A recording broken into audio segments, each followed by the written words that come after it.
Welcome to StartupJab.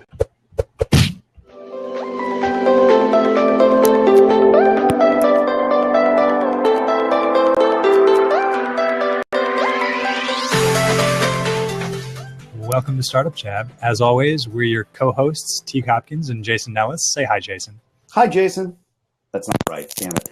Hey, everybody. Welcome. Appreciate the time. Yes, this is the show that is about the business of comedy, which means I'm going to be making some terrible jokes, and you're probably going to hear a lot of sound effects of me making terrible jokes and everybody's sad responses to them. As always, we are guested here this week by somebody new, interesting, and smarter than me and Teague. I'd like to introduce everybody to the fabulous, the incredible, and the oh-so-handsome Brock Wilbur. Brock, how are you, buddy? Thank you. Doing great. Glad to be here finally. Appreciate it, man. Yeah, we had a little technical difficulty getting everything set up. I blame myself. It's just easier that way. Anyway, Brockman, tell everybody about yourself. You and I know each other from undergrad, but the world should know more about you, and particularly the insanity with which you speak regularly, because it's pretty funny most of the time. The insanity with which I speak. Let's see. Yeah. I moved to Los Angeles in 2007. Became a screenwriter and got very tired of the process of screenwriting, specifically how you would write a movie and the finished product would come out 5, 6, or 7 years later. And then you would see that product and go, well, that's not what I would make today. That's what 6 years ago me would make. So I started getting into stand-up comedy, because with stand-up comedy, if you have an idea, you can go out that night and give it a try. And if people don't react to it, you don't spend 6 years of your life working on it. And from 2011 onward, I've been a touring stand-up comedian. I've released 3 different albums and been on a bunch of festivals. That's led to some TV work and some really cool opportunities. And that's, I think, what you have me here to talk about today. Sure. We're making it up as we go, man. You know that. Oh, good. Fun. Yeah, you know. There's no agenda. Who would do that? Come on. Planning? We're not good at that. Not so much. So first, I know how incredibly hardworking and funny you are. We've known each other for a long time. For those that don't, what are your inspirations? What are the comedians that you look up to and the kinds of comedy that you associate with? I think that the people like Patton Oswalt kind of got a lot of people from my friend group started in that thing. I think we all sort of subscribe to that idea of being the same person you are a minute before you go on stage as who you are on stage. Not many of us do sort of a character-based thing. I don't pretend to be anybody else or have opinions that I wouldn't share with somebody off stage, which is helpful. Makes sense. Reasons. Sure. The internet's a bitchy place. Yeah. And you've got your own podcast. You've got Brock Party, which you've been doing for a while now. 2 years now. Brock Party. Me and some other stand-up friends invite guests on, and we just get drunk and talk about things. I also have a now long-running Doctor Who podcast where me and my friend Riley Silverman plow through 50 years of a cheap British TV show, and I did not realize what I was signing up for when I did that. I regret that. Did you start did you start from the beginning? Yeah, we did. Brock, buddy. It's been over a year now, and we've made it to 1972. So that's going to be a commitment. You're going to really hate yourself until you hit the movie. I don't know what to tell you, man. Yeah, it's sort of amazing because it sets your expectations so low that, like, when they start having more than one set in an episode, or when it jumps to color, you're just like, oh my god, this is great now. Oh my god, color. Yeah. That's super depressing, actually. That should be the drinking podcast. See, this is what we're doing wrong, T. We need to do this late enough where we can be drinking live while we're hosting. It's afternoon out there. You guys are fine. It's true. The challenge, unfortunately, is that I'm still at work for several more hours, and I have to pretend like I'm a grown-up. So, do you have to, though? Probably not, but yeah. You know, same thing like we were saying earlier. You got to pretend it's the internet, right? The shit follows you. Very cool, man. Teague, did you have a question? I didn't want to cut you off. Yeah, I was going to just, so you talked a little bit about making the transition from screenwriting to doing stand-up, and I totally understand it's a shorter feedback loop, right? You sort of, you learn whether or not something's working right away. Yeah. Tell us a little bit about what it's like to make a living doing stand-up. That part's tougher. Not quite as funny. It is.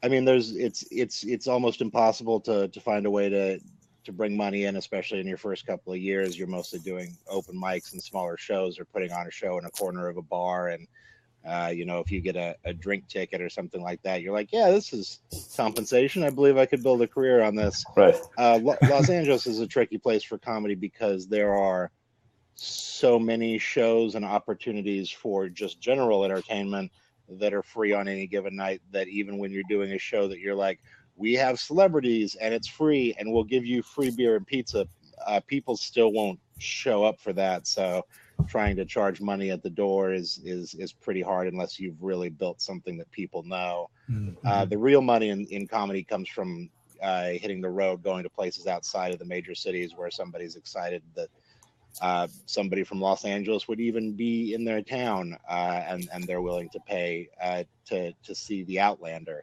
And that's what I've been doing mostly the last couple of years. Last year I spent about 6 months out of the year on the road, and that was good, and also the first time that I realized I could really do this full time and possibly not starve. That's an advantage. Not starving is good. Yeah, we like not that. Starving is the goal. Sure. I mean, a goal. It's a good starting place. Sure. Yeah. So you've produced 3 comedy albums.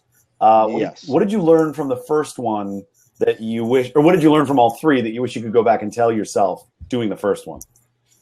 I kind of had this idea when I started that Louis C.K. was kind of doing this thing at the time where he was doing an album per year. Yeah. And killing off his material. And when I got started, I was doing shows at the Comedy Store. And when people were coming out to see me and spending $50 in drink minimums and tickets and stuff, I was like, well, if they're going to come see me and pay that, I'm not going to I'm never going to do something that they've seen before. So I'd write 10 minutes of material every week. And then I would see other people that were on the show with me regularly that had been doing the same 7 minutes for the last 10 years of their lives. And I thought that was like dishonest or weird, or at the very least just something I didn't want to do. Sure. And so I set out in my first album is basically my first year of stand-up, and as soon as it was recorded, I killed everything that I had that year and then started from scratch. And then I did the same thing with the next album and with the album after that. And that was a really helpful experience because you take all your first year jokes and you sort of kill them. And then that saves you from like I had and that always like Hitler joke, but I didn't want to end every set I ever did doing that Hitler joke and kill that at the end of the year meant I had to start the next day and like I've got all the material, and I think that made me a much better comedian much faster than it would have been if I had not tried this thing. And my first year jokes are first year jokes, and some of them are even stories that I would tell at a party. Like you get all that out of the way, and then the second year was really like, well, what am I as a stand-up comedian? And so it was really about writing jokes from the base level on up. And then by the third year, I was like, oh, I think I know what my voice is now, and started using material that I was touring with and stories from the road and so on. And I think that's built a lot. That's awesome. I remember watching trying to remember, I think it was the Roundtable with Louis C.K. and Chris Rock and Jerry Seinfeld and Ricky Gervais. I think it was an HBO special, and he talks about that, about how he because it was Carlin's thing originally, that he would write new material for an album, and then as soon as the album was done, he'd cut it. Right. That feels really hard and unsustainable. I mean, maybe it isn't. Maybe it just feels really difficult. Do you still do it? I mean, is that still your sort of goal? Yeah. Yeah. Yeah, that's still the MO. this last year, I took a lot more writing work, so I've been on the road a lot less. So this was the first year I've been in stand-up that I didn't do an album, and I think that is really going to make a difference for what the album is next year, because just taking a little time off to reflect and sort of change the way that you're approaching life, and just not being drunk every single night. It helps with some things, and then you're like, oh, I'm a different, more grown up person. Sounds boring. And you approach things a little different. Yeah, from there. Fuck that. It is. We're already, by the way, we're on full explicit for the version of our podcast that goes up on iTunes. So I don't know. I broke that every episode. I think it was mostly me. Pretty much. Yeah. Anyway, it's cool. We're good.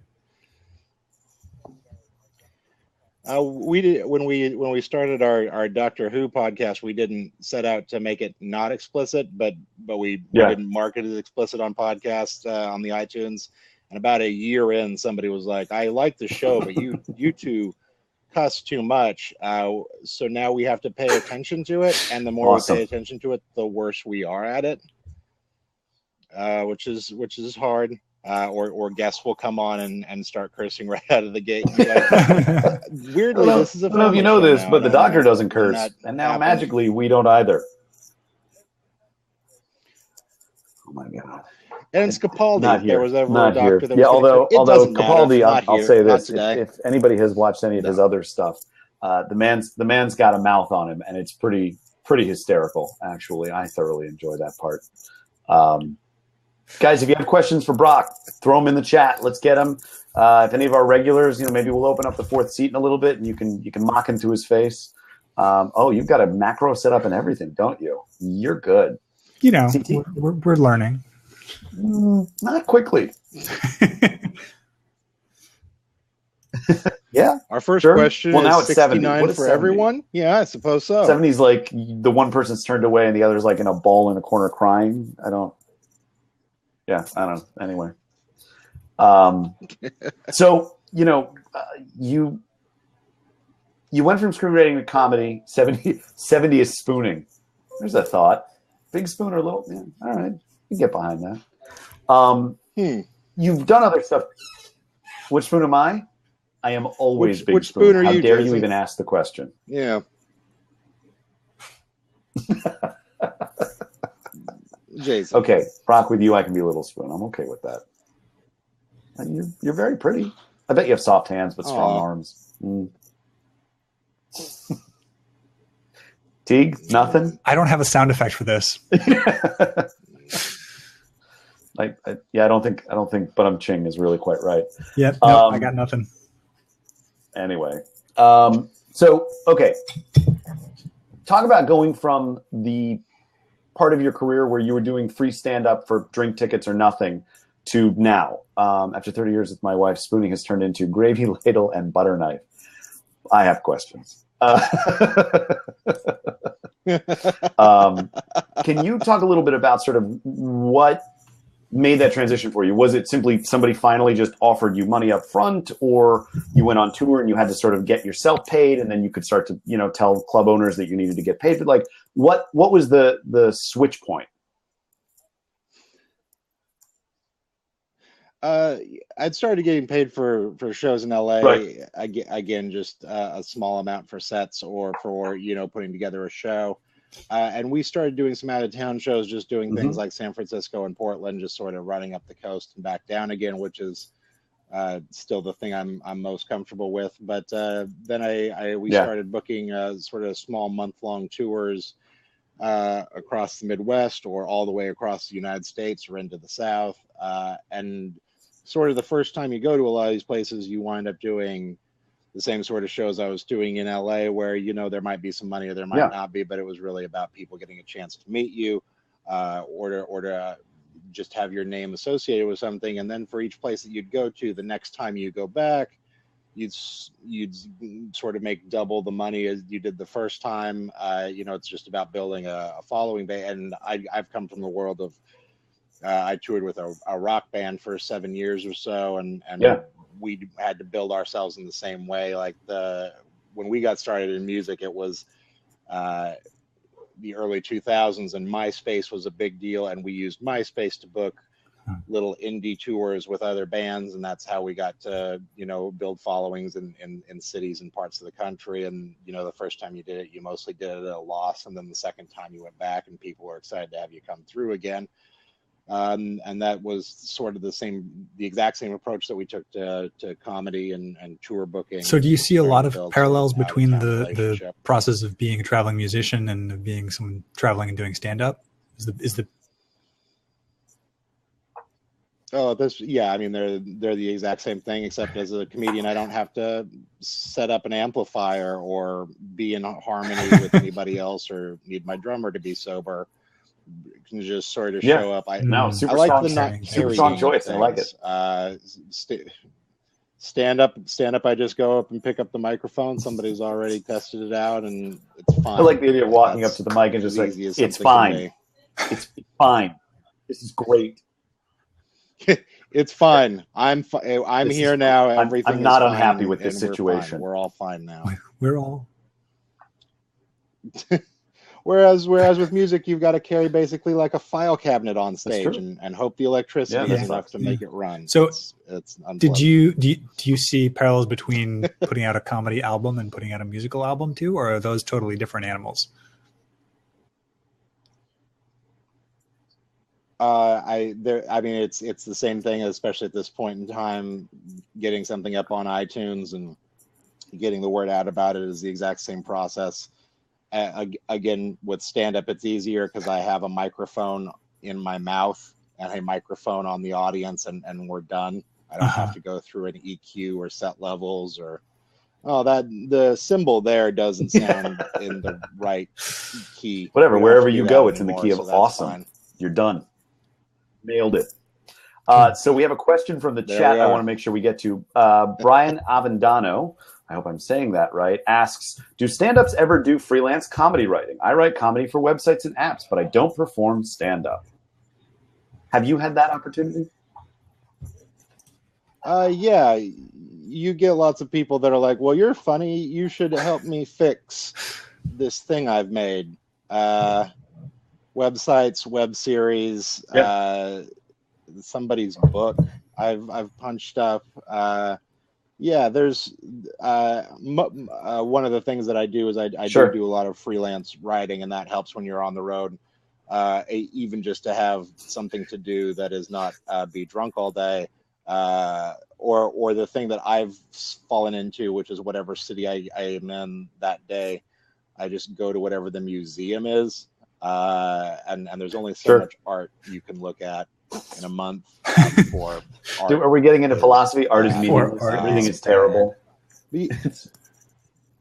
Yeah, art's not great. I can have enough of that. No, I freelance writing is a big part of it, and I mean, a lot of stand-ups are trying to get into television work, and I sort of started there.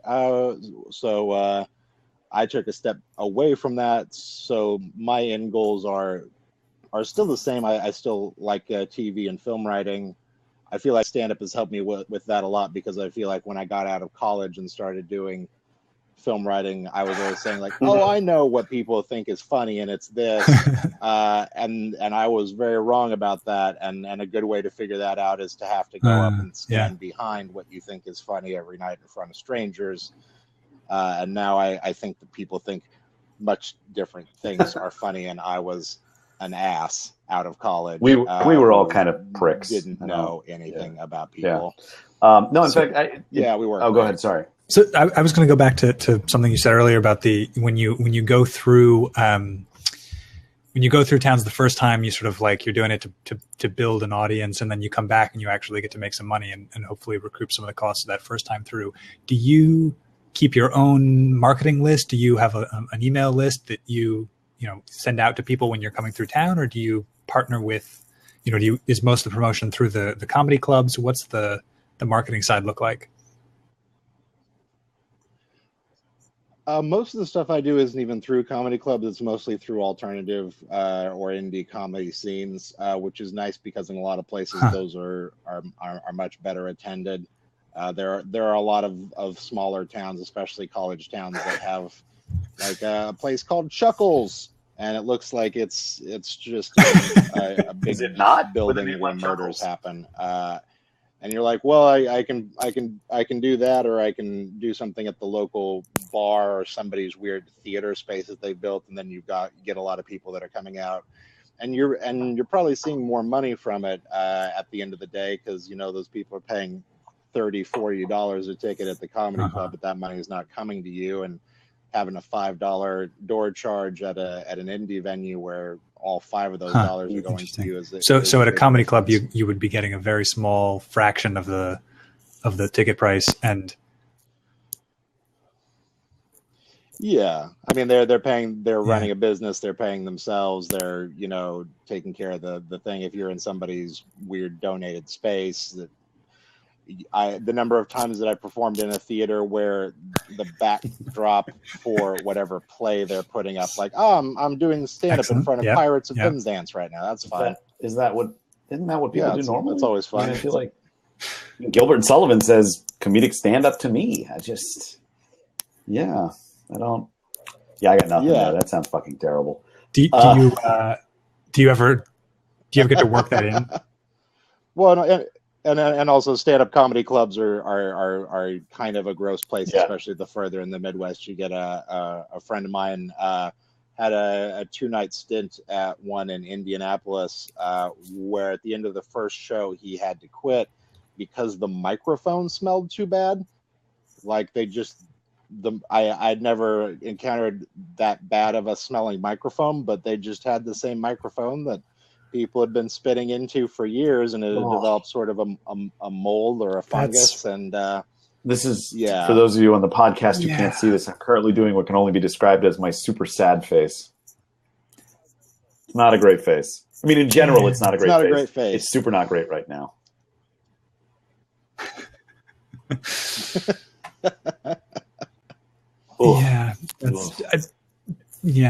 really know what to say to that. Yeah, I'm really desperately trying not to. Don't think about it too much. So going back to Pirates of Penzance, when you're performing in front of a set that's already up there, do you get to work in jokes relating to that? How could you not? I feel like you kind of have to. How much of your set is like improv versus stuff that's fully scripted and written beforehand? Everything. My first year of comedy, I wrote down everything word for word like it was a book, which is a thing that some people do, which is, the more I think about it, exceptionally weird. This is where my hand gesture will go. And then my second year, I really got into being a lot more free with what was up there. And now I'd say it's a mix. I don't do like audience work very much, like, well, where are you from and what do you do? Because I don't think that brings much to the table. That's just me, and there's usually another comedian there that's going to do that anyway. Right. So you don't need me there to run that show. As per reacting to the spaces that you're in, there's a venue called Deer Pile in Denver, where the back of the stage is a mural of some deer humping. Sure, why not? One deer humping another deer, but then there's a deer humping the first deer, so it's this train of deer having sex. And that one's always pretty hard to not acknowledge. There's a show out in LA where there's a giant mural of Mexican workers. Where is that? Trying to flee Mexico. It's at a weird bar, and it's always good to remember the struggle of the proletariat, and that makes things funny. It's weird. Yeah, not great. Okay. Yeah, not good. I'm still trying not to think about the damn microphone you mentioned. That's just still moving me out. It did not ever occur to me in my 30 plus years on this earth that a microphone could smell like anything other than metal. Like, not a concept I would have considered. Sure. It can be bad. I've never had it be so bad I couldn't perform a show. I think that's the worst to have to be smelling it for an hour as you breathe it into your mouth isn't dumb. Mouth. It's very nice. A little. A little. Yeah, I was thinking earlier, somebody, forgive me for not remembering who, but I think it was Dale in the comments in the chat who referred to, jumping in as a one-time, sort of guest writer on a show as comedic tape, sort of like comedic duct tape, as it were. Do you have people who help you work on your set? I mean, do you use like folks on the outside, or do you write it all yourself, get feedback, and then iterate? I'm mostly I'm a sole writer. No one else does my material. I think the closest thing that I have to feedback is usually if I'm on the road with somebody. It's usually a friend or somebody of my level or above. And if we're watching each other's sets every night for 2 months, you start to get into the habit of giving each other feedback, and that's mostly the sort of thing that I trust is sort of being like, oh, this thing worked tonight, but last night it didn't work. So that's sort of building on the success, and it's good to have that because it's often hard to gauge how things are going on stage versus in that sort of bigger measuring out how to change it way.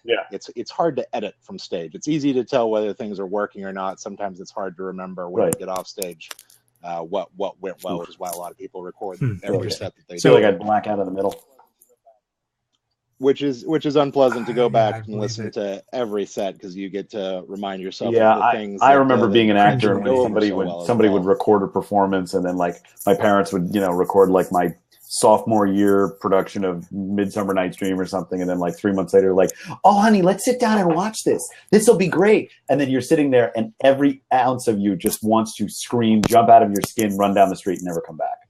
I must get a copy of this recording.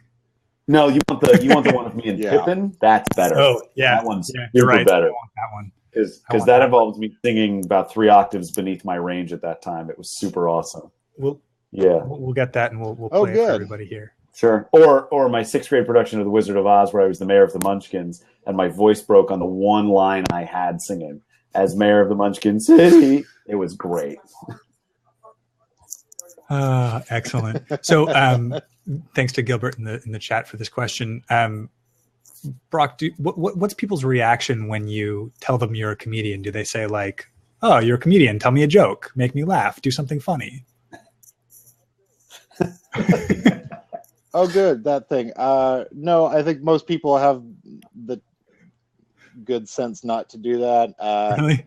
Police usually do that. Police are big fans of that. Like if you're pulled over and you're like, I'm on my way to a show, they're like, oh, tell a joke. And a couple of my friends have gotten out of tickets that way, and I have not. And I don't think that's a judgment on my abilities. I think that's because I make a face and roll my eyes. But you're doing that wrong. You should have material.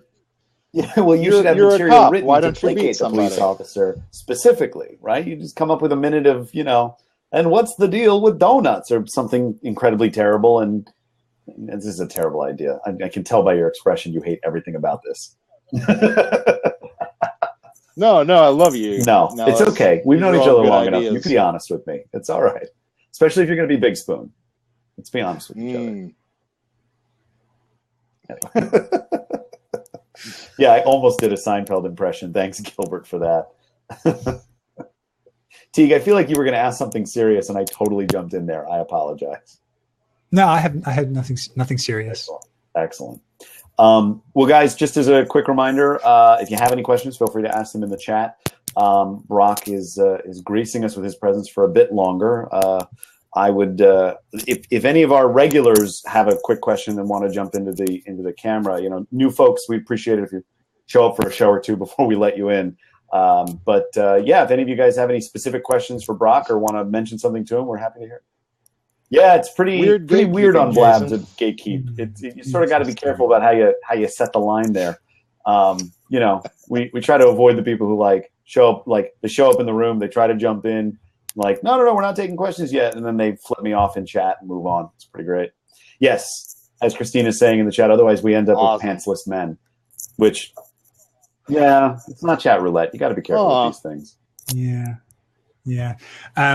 So Gilbert has a question from the chat here. He says, many comedians actually work from a place of pain and or depression. Would you say this is in any way has formed a comedy base or motivated you? Yeah, that's been helpful. There's a thing that I had to figure out very early on, and that a lot of comics have to figure out, which is that stand-up comedy isn't free therapy, and you can use it in that way, and it's exceptional what it does to your brain rewiring almost right away. I was maybe 2 months into stand-up and had just the shittiest day of my life, and instead of going to the dark, awful place I was used to going to, I instead was like, oh, this is going to make some people laugh tonight when I try to relate it to them, and that was a helpful thing. The thing about it becomes that you have to remember that you're not doing this for you, you're performing this for an audience. And at the end of the day, if everything that you're doing is self-serving in some way, no one's really going to be interested, because anybody can stand up and talk about their problems. Yeah. But to make those problems interesting, or to make something good come out of that, or even just have a twist that what you're sharing is helping somebody else, or at least helping them get through a moment. Because I did it on my first album. I talked about some very dark moments in my life, and I didn't make them as relatable as they could have been, and so there's sort of these weird minefields within a comedy set. But my favorite early stand-up moment was from seeing my friend Riley Silverman, who I do the Doctor Who podcast with. She did a stand-up set that I was on the week after her brother had been killed in a drunk driving accident. And she did the funniest 10 minutes of stand-up I've ever seen about that, including the story about the family giving her older brother, her dead brother's TV/DVD combo. And when she opened it, her dead brother's last porn that he'd watched was still in the tray, and sort of being like, well, I don't know what and people were like, well, did you watch it? She's like, no, I didn't watch the last porn my brother watched before he died. The bit's on her album Intimate Apparel, but it was an event a couple of years ago, and to watch her try that set for the first time on stage was to be like, oh, that's somebody going through like a real thing. And the fact she was able to share it in such a funny way was like that moment of, oh, I need to be friends with that person and really. I'm throwing that chat. I'm throwing a link to that album in the chat so people can check it out. We'll make sure it's in the show notes as well. That's awesome. Yeah. Excellent. Yeah, Nice. I remember back in acting school that they said the same. Like, you can't use this kind of stuff as therapy. It'll break you, because it's not therapy. It's not actually helping you work through things. It's basically shoving you further down the rabbit hole of sort of, Yeah. And there's nothing worse than going up on stage and trying to share like something dark and personal with an open mic room where everyone is drinking and ignoring you, because you're like, oh, yeah, these problems don't matter to anyone else. That's super fine. Feel good about yourself. Yeah. Okay. Not great. Not great. All right. So let's take a risk on one of these eggs who's trying to call in. Okay. Omar, do you have a question for Brock?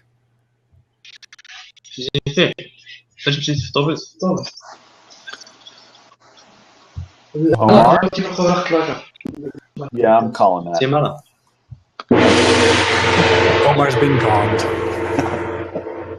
Yeah, no, it's a whole thing, Brock. I'm super sorry. All right. Okay. Tell you what, Gilbert, you've been asking some great questions. If you'd like to jump in to ask this latest one, feel free. I think that you've certainly been an active sort of fellow. But we get a lot of that, Brock. It's a lot of crap. Yeah, it's not great. How are you, sir? Oh, we can't hear you. Oh, no. All right, we're getting a 1 second hand. Nope, nothing. Still nothing. It'll work. It's a tube mic. It takes a second. There we go. Okay. There we go. Yes, now we got you. So JS is my first name. JS it is. Yeah, there was actually a time when I did do stand-up, and then I realized I had to pay the rent. And some a Buddhist monk once said there's nothing inherently spiritual about poverty. So, and I hate to say both this will give away a little bit about my age and also when I was performing, but I'm in San Francisco, and there was a time at the Holy City Zoo when I actually got stage time before Robin Williams. Oh, wow. because during the day I worked as a business consultant. So because I could like fire people at their jobs, when I handed them flyers that said I was going to be doing open mic or whatever, they showed up. So I was actually a comedian who had some clout. There's a funny story. One of the clubs here I performed at, they had a huge picture window in the Haight-Ashbury on the street. And I used to make arrangements with one of the owners to come in, and he would usually give me 20 minutes on like a Tuesday or Wednesday night. And I'd fill the room like 40, 50 people. He was sick, and I had to deal with his partner who never had been there. We got him. He's good. Yep. Yeah. And so he wouldn't put me on stage. He hated comics, which, that's why you own a comedy store, because you hate comics. Is a good reason for it. So caller blocked. Caller blocked. See, I got the new phone system. I'm blocking them. Anyway, he wouldn't put me up. And it was getting to be 11 o'clock. And I said, hey, these people have to work tomorrow, and they're all here to see me. And he said, I don't care. So I actually went outside on the street, and I said, if you're here to see me, he doesn't want to put me on stage, so I'm going to perform on the street. So the comic was here, and I was parallel with him where he could see me right through the plate glass window, and he was staring at his empty room with 2 people in it, and then watching as 40 people were on the street watching me perform outside. It was a wonderful moment in my life, but that and $1.50, and I could have rode the bus. So anyway, so my question actually does have to do with this. Have you thought at any moment about just chucking it all in and getting a straight job at Wells Fargo? Yeah, I've done banking work before. I took a period off after a tour once to recoup and worked out of a law firm. Yeah, it happens, and sometimes you wear out on this kind of thing. How many nervous breakdowns have you had? Not many since comedy started. I've been better at that. It is one of those things that once you put a few years of work into trying to make this happen, it becomes harder to walk away in that way because you've already invested the time. And I'm at least at a place that I know a lot of people don't make it to, but where I could make it doing this full time even without the freelance work, and it's kind of nice to have the opportunity. Do you think if you'd been born earlier and there was no internet that this would have been I don't want to say as easy, because it's certainly not easy, but do you think that the internet, social media, that kind of thing has really played a big part in your success? There's a back and forth on that. Like it is easier for people to know who you are and for people outside of where you live to follow your comedy and be involved in the things that you do. But that also comes at the price that you're one of a million people on Twitter and in these places. And I'm not directly competing with just stand-up comedians. I'm competing with anybody that's funny when you're on social media, and that can be anybody that works a day job and occasionally posts a joke. And that's not it's not the same kind of thing, but it does mean that social media gives some and it takes some away. I'm sure it would have been an easier thing at certain points in time. There have been different comedy booms like in the 90s and so on. There have been periods where there's been a lot fewer people doing it, and to come up in any of those times, I'm sure has its own pros and cons. And are you going to have your comedy life coaching available anytime soon, along with the $19.95 a month comedy course? Absolutely not. God, I hope not. Because I got to tell you, therapy with Brock usually involves a bottle of whiskey and 2 sippy straws that curl up, which, to be fair, that's fine. There's a market for that. There is indeed a market for that, especially among, say, like where I'm at, San Francisco 49er fans. Yeah, no doubt. Cool. Well, thanks for the question, JS. Appreciate you swinging in. Yeah, can I leave you with a joke in a Buddy Hackett voice? Absolutely. Yes. So there's these 2 old ladies, and they're sitting on a park bench. One turns to the other. She says, "Tell me, Sadie, do you and your husband have mutual orgasm?"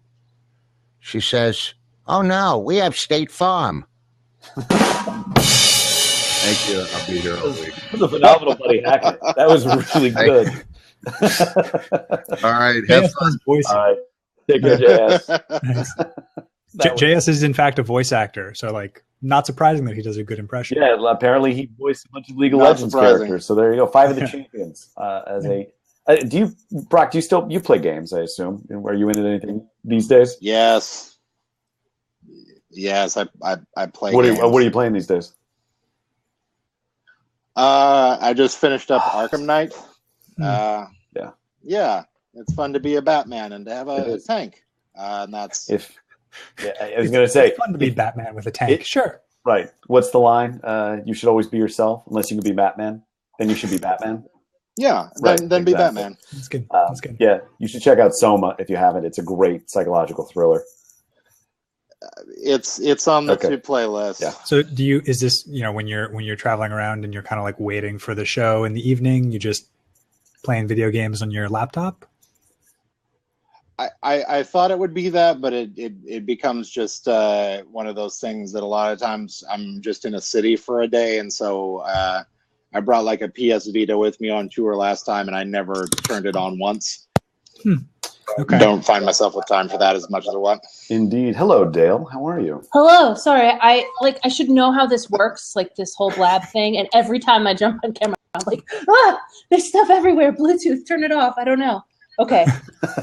Hi, friends. How are you? Hi, Dale. I have like a mini panic attack every time I call in. How's everybody doing? We're good. Did you have Awesome. a question for our friend? I did have a question. And maybe this has already been covered, so forgive me if it has.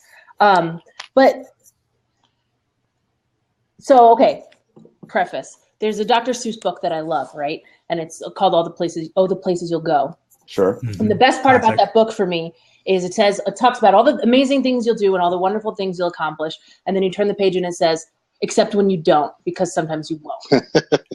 Right? And like my whole journey and, the idea that I've been exploring lately is like those days when it's like things are not okay and like you don't want to get out of bed and you're just like, can I just be in sweatpants forever? Like those days, you still have to be like a funny guy, right? If you have something booked, like what do you use to kind of push yourself through those mental blocks when you're like, don't want to have to be the funny guy for 5 seconds. Can I just not today? But you have to because life, Yeah, it's a great question. How do you turn it on when you are not having a good day? Right.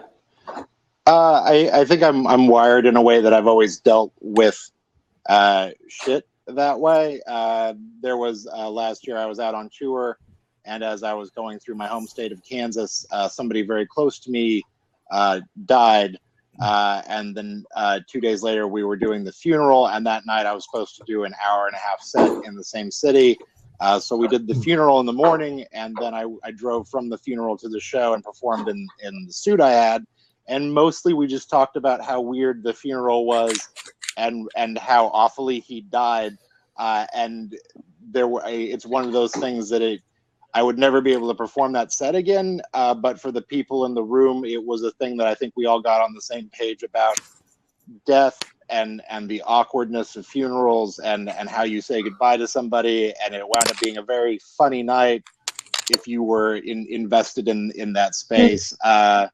Yeah, the harder thing is not so much the bad things as it is the days where you, like you said, you just don't want to put pants on. And sometimes you go out and you just, like the everyday. So there have been shows and festivals that I've kind of autopiloted through for that reason, where it's just like, I don't know, hungover all week this week. We'll get through what needs to be done. I don't know. Comedy usually there's enough of an adrenaline rush right before you get on stage that you can make it through most of these things. I had more problems with that early on in my career when it was even like, this is a big show tonight and I'm not sure I'm ready for this or that sort of scared thing. And to have finally earned that place helps out a lot. When did you start being able to autopilot through a show? Once I had 3 hours of material that I had memorized and knew worked. I was like, I can say these words now and people will laugh, and I don't have to believe in it 1,000% right now. Yeah. Get the timing down a bit. That's a really interesting self-hack, because it seems like what you've done is you've given yourself enough padding where it doesn't all rely on you. Like you can kind of rest on the material, or where you can like kind of switch things up on the fly, where you're so prepared that like you are almost taking the night off in a way, because you kind of engineer that padding in there for yourself. So that's interesting. Yeah. I like the idea of there are these words I say and people laugh. It's kind of like, operant conditioning. It's the mouse. If I push this lever, I get food. Right. If I say these words, people laugh. I'll just say these words again. Yeah, that and it doesn't always work, but usually what will work, and if you don't want to be there, you can at least there we go. Present that. But I like we're having a little bit of connection difficulty. Really. He's gone all Dalek-y. No. Exterminate and such. Damn it. Come on, Brock. Come back to us. Okay. I feel like this is the life support part. It's true. Dale, you're going to have to hang out, because otherwise it's just me and Teague. Crap. Oh, man. Pressure's on. Well, we'll save the seat. We'll save the seat for him until he gets back. It's up. I mean, hopefully he's back in a second. Yeah, the challenge, I think, in most performances is that sense of how do you believe it every night. Brock and I have a ton of friends that, still work not only in comedy with him, but, television and such. Brock, if you can hear, feel free to jump back in. We got that seat for you. And it's hard. You can't make it believable every night. And some of it's operant conditioning. Sometimes you just don't feel like the mayor of the Munchkins, You just wait. Yeah, some days you feel like Charlemagne, Pippin's father, who gets literally stabbed in the back. Spoiler alert, Dale. Spoiler alert. Yeah. Goodness. Yeah, I mean, so Jason, you have a background in theater, so you have some of that also of the like. Some nights you're supposed to go on, you don't feel like it, but how do you pull it together? It's the same thing as any other job. I mean, I think when you have something that has to get accomplished, whether it's you have to put on a sort of a physical mask or an emotional one or whatever, and you have to go out and do something, you have to find a way to do it. I think it can be very individual. For me, I mean, when I was younger and doing these things very regularly, until I, as JS so elegantly pointed out, got a real job. Wells Fargo. Wells Fargo, not banking for me. I'm not that Jewish. But the important thing is finding the thing that's worth getting through to the end on. So for some people, it's the applause, right? It's the adulation. It's that sense of they love me, they really love me. For others, it's the work. I mean, I have friends who I think genuinely didn't care if they ever got attention on the work that they were doing. They really liked the work. They liked the challenge, the engagement, the sense of, the sense of opportunity and artistic development that brought. And I think for some people, they fed on the laughs. I mean, there are those who they find and seek out the cheap laughs because they want that, they want that confirmation that people like me. So I don't know. I mean, for me, it was always a sense of, even when I don't have to do it, I have a responsibility to do it, particularly if I don't have an understudy. Like I just have to go do it. I have to find a thing I'm looking forward to as part of it to make it happen. Right, especially if you're part of a cast, because like you can't screw it up for other people. So that's sometimes what helps me get outside of my own head, which is like, okay, wait, like get over yourself. These people are depending on you. Put up or shut up. Like make it happen. Done. Yeah. No time for whining. Yeah, I don't know. I mean, I think the people who have the most problems with it tend to be those that are so stuck in their heads that it's actually probably not the right thing for them anyway. Because it takes a sense of, in my opinion, I think it takes a sense of dissociation to be able to do these things regularly. You can't be Hamlet. Hamlet, spoiler alert, dies at the end every night. Like you can't own that every time because you'll literally go crazy. So I think that having that division between you, the actor, and you, the performer, or you, the person at a job, and you, the job itself, it's unhealthy to blend those two too much. Yeah, I think that's a really good litmus test of like whether you're doing what you were meant to do or what activates you, right? Because if it's really that, I think a lot of the stuff like gets in the way. Like, Sure. you know, the stuff that I have to do in order to promote my business is not, it's the stuff around it, but it's not the thing. And that's the stuff that really wears me out, not the actual thing itself. So if you are somebody who really gets activated by being on stage, delivering your material, then if that's not enough to break you out of that headspace, maybe you need to think about if that's really the thing for you, you know? Agreed. That's a good, I like that. I like that. Good. Well, guys, go ahead. Sorry. And I was just going to say that Brock mentioned that you know, comedy has been a way for him to deal with a lot of things in the past, and so it sort of seems like it's a good fit, right? And I can totally understand. Some people are funny, but it's not the thing that they fall back on when things are stressful, and then maybe it's not the right kind of environment. Yeah, yeah. I think that ultimately, when it comes to, I think that when it comes to comedy or to, you know, any sort of creative endeavor, and by extension, a startup, a business, a role within those, et cetera, you get a lot of self-doubt that bleeds into the work. And there's a difference between, I think, you know, I don't know if I'm good enough at this job and sort of just learning to barrel through versus I'm really not sure that we have what we need to succeed. And that's, you know, there's the part of, you know, from an acting perspective or from comedy, you know, from an acting perspective, it's, I don't know that I have the right cast. From a comedy perspective, it might be this audience sucks. It's not warm enough for me, you know, whatever. And it's, I think it all boils down to self-doubt. It's what's his name? The War of Art. Stephen Pressfield, I think it is.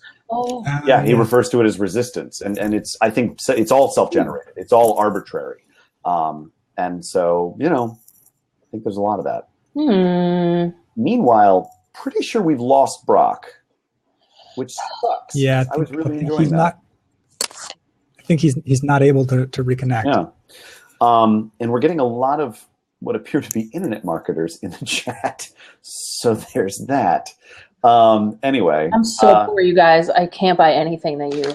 I know. Bother. Like, you're barking up the wrong tree. So. Yeah, sorry guys. Just FYI for anybody who's listening, if you're an internet marketer, I am one. We're covered. Thank you. Anyway, with the few minutes that we have left, you know, if we're able to get Brock, we will. Otherwise, Dale, how are things with you? I don't know. You know what? I just feel like I'm just like flying by the seat of my pants. I'm holding on for dear life. Like, isn't that what we're all doing? You know? That I think that's called life. Yeah, right? Life is what happens when you're busy making other plans. Like, I'm totally... It's true. I guess I've just gotten to the point where I have to be a hippie about it in order... It's like a survival technique, you know? Sure. It's like you have to let it happen. But I'm working on some cool stuff. So it's like, you know, I think with creative people, we need to just constantly have that turnover. If I start feeling like I'm getting stuck in a project and I start feeling I'm like wading through the muck and the mire of it, it's just so taxing. And I just had to like kind of do the desk clear move with the forearm and be like, all right, new stuff. What are we doing? I'm with you.